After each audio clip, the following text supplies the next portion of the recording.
الله الرحمن الرحيم السلام عليكم ورحمة الله وبركاته ومعلم محمود مركلي 10 كيلوبات كمبيوتر ابليكيشنز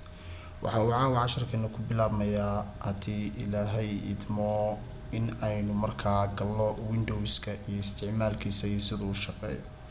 waxaan filayaa qof kasta inuu ka dharagsan yahay Windows-ka iyo wuxuu yahay oo 10keeni koowaad aynu ku soo qaadanay Windows-ku sideen hore u sheegnay waadin marka la ku celino waxa weeyaan waa waxa uu ku shaqeynayo computer-ku marka aan shidnay computer-ka waxa soo kacay aynu sugeynay halka aynu soo gaarsiiyay iminka inoo muuqata waa Windows-ka marka waxa koowaad aad arkayso markaad computer shido ayaynu ka bilaabaynaa waa user account waxa loo yaqaan user account waxa weeyaan waa meesha aad ka gelayso computer-ka marka computer-ka markii Windows-ka lagu programinayay waxa laga yaabaa in user account loo sameeyay password leh ama user account aan password lahayn ama kadib mar dambe password-ka la bedelay waan baran doonaa sida password-da iyo waxaas looga shaqeeyo 10-dana dambe ee Windows-ka ay ku jiraan waxa koowaad aad arkaysaa waa user account hadda iminka computer-kayga wuxuu leeyahay hal user account oo waliba Microsoft account oo email buu xiriirsan yahay laakiin waxa la sameeyaa 4 user oo mid walba uu markaa qayb gaar ah oo shaashad gaar ah iyo maamul gaar ah iyo wax walba uu yeelan karo marka kan aynu tusaalaha ku qaadanayno ama 10 ku qaadanayno waa hal user waxa koowaad aad arkaysaana waa qaabkaas kadib waxaad gelinaysaa hadii aad haysato userkiisa ama password-ka ayaan gelinayaa kadibna uu ku furmaya marka sida uu furto computer-ka waxaad arkaysaa markaa 4 shay oo waaweyn ayaa meeshan ka muuqanaya 4 shay oo waaweyn waxa weeyaan waa marka koowaad computer-ka shido line dheer oo markaa halkaas ka bilaabmay ilaa halka oo loo yaqaano taskbar waxa labaad aad arkaysaa waxa weeyaan waa shaashad iyaduna weyn markaa midab leh inta ilaa area-daas oo dhan waxa la isku dhahaa desktop ayaa loo yaqaanaa xagan waxyaalo badan oo kala duwan oo mid walba astaan gaar iyo magac gaar wato ayaa yaala iyagoo dhan waxa la isku yiraahdaa icons ayaa la isku yiraahdaa waxa afraad eenu arkayna waxaan badhan isagu gaar ah oo markaa ka duwan waxyaalaha kale isaguna la yiraahdo start ka weeyaan xagga yaala start wale marka computer-ka marka koowaad waxaad arkaysaa waa taskbar desktop icons iyo start menu ama start button ayaad arkaysaa marka qaybteena koowaad 10 waxaan ku qaadanaynaa qayb kamid ah ama desktop-ka iyo maamulkeeda ka ku xiga waxaan qaadan karnaa tusaalaan taskbar-ka iyo maamulkiisa icons iyo waxay yihiin iyo qaybahooda start-da iyo sida loo isticmaalo sida loo maamulo halka ayaynu ka sii bilaabaynaa hore ayaynu markaa ugu socon doonaa insha Allah waxaynu markaa caawa qaadan doonaa waxa weeyaan ugu horeyn maadaama waxa koowaad ee meesha inoo muuqda ay tahay shaashadana ay yeelaan badhamo badan caawa waxaynu baran doonaa bal icon-nadan waxay kala yihiin iyo qaabkooda iyo sida loo sameeyo sida waxa weeyaan waxay taraan iyo muuqaaladooda inaynu si fiican kula fahanno waxa kamid ah icon-nada kuwa Windows-ka markii computer-ka lagu programmay automatically uu imanaya meesha oo markaa iyagu yaala tusaale ahaan line-kan tan aad u jeedo waxa ku qoran Maxamuud Saciid Maxamed sababtoo ah user-kii aan soo galay magaciisii weeye meesha tan waxa la yiraahdaa markaa user files marka qof kasta hadhow waa inuu karto oo computer-ka aad ka shay magaciisa folder-kan u eg magacii aad hore ka soo bilowday markaad shiday folder-kaas waxa ku jira all files and folders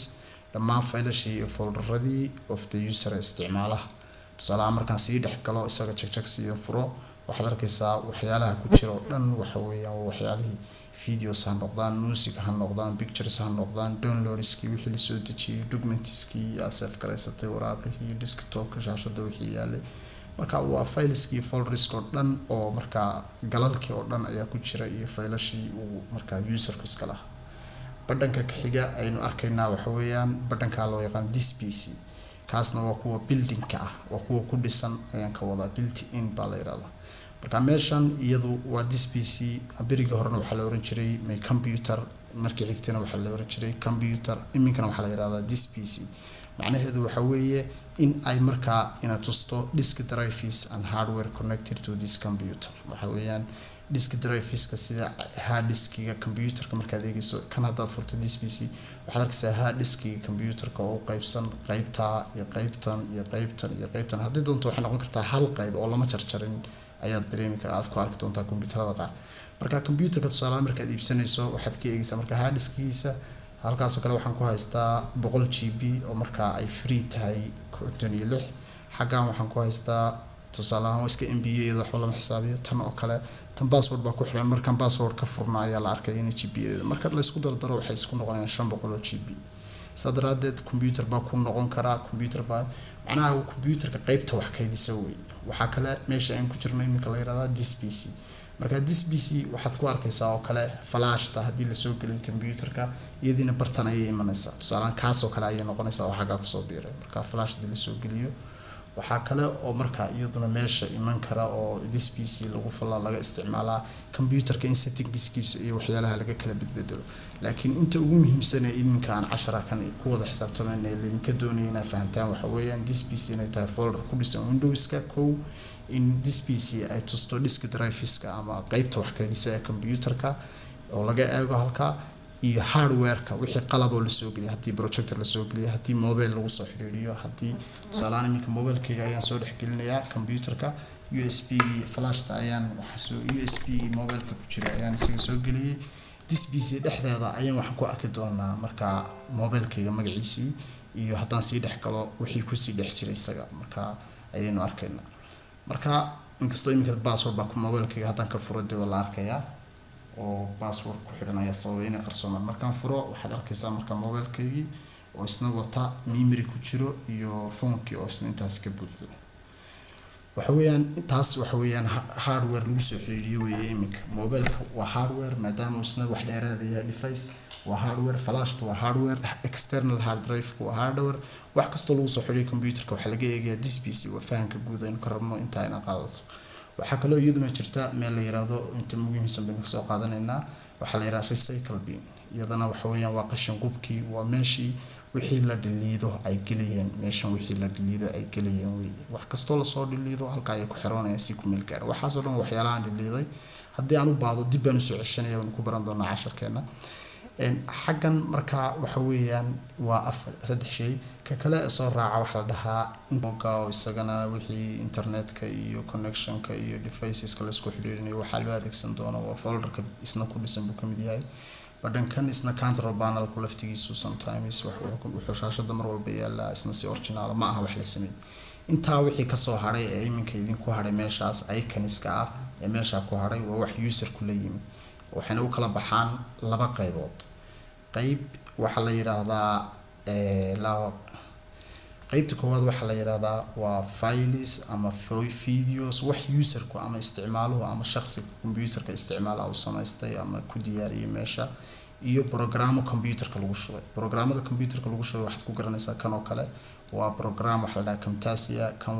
waa browser internetka laga galo wax lagu shubay way computerka software-radi marka halkan waxa soo dhaweyn baa la yiraahdaa shortcut calaamada ay baad ku garanaysaa shortcut baa la yiraahdaa marka waa program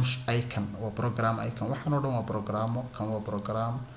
waxaan iska dhan waa program ay sheegeen kaas program maaha sorry kan ayaa isna fiidiyoda lagu daawado waa program line kaas oo iska dhan waxa ku diyaariyay program kan oo kale waa program laftigiisu waa tahay waxaanu iminka fahanay program icons inay yihiin programada computerka lagu shubay masna shaashada laga helayo shortcut-na ay yihiin dhamaantoodna calaamada shortcut-ka ay wataan waxyaalaha qofku uu samaystay ama warqadaha uu ku save gareystay shaashada galalka uu wax ku urursaday ee isla markaana shaashada u yaala shakhsiga computerka isticmaala marka inta tan user ku leeyahay inta xagga taalo waxa la userka iyo isticmaalaha iskale inta tan waxa la yiraahdaa built-in folders marka built-in folderska qof kasta iminka wuxuu bartay sidii ay meesha tan inay tahay user file oo userka aad soo gashay markii koowaad wix kasta oo qofku file leeyahay laga helo xitaa waxyaalaha halka yaala halka dhexdeeda musna laga helayaa sidoo kale tan inay tahay meesha inay tusaysay disk driveska qaybta computerka waxa ka keenaysaa hard diskiga iyo maxaa kale flashta mobile la soo geliyo hardware kasta computerka lagu soo xiriirin laga dhaxeeyo xagga kana waxaan ku baranay inay tahay recycle binki meesha qashinka ama wax kasto aad riliday ay tagayeen isla markaana aad dib uga soo ceshan karaysay network waxa weeyaan folder loogu talagalay sin connection management iyo waxa laga sameeyo internetka iyo waxaas ay la xiriira isagu. kana waa control panel, waa settings oo kale. marka settings waxa laga wadaa meeshii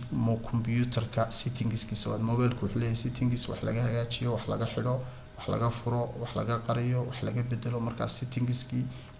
computerkana waxa la dhahaa control panel.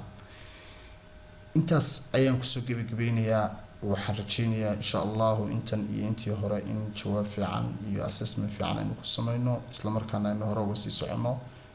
wixii shuruudo isugu kala harsanaan insha Allah inay soo buuxsaan. wassalaamu calaykum waraxmatullaahi wabarakaatuh.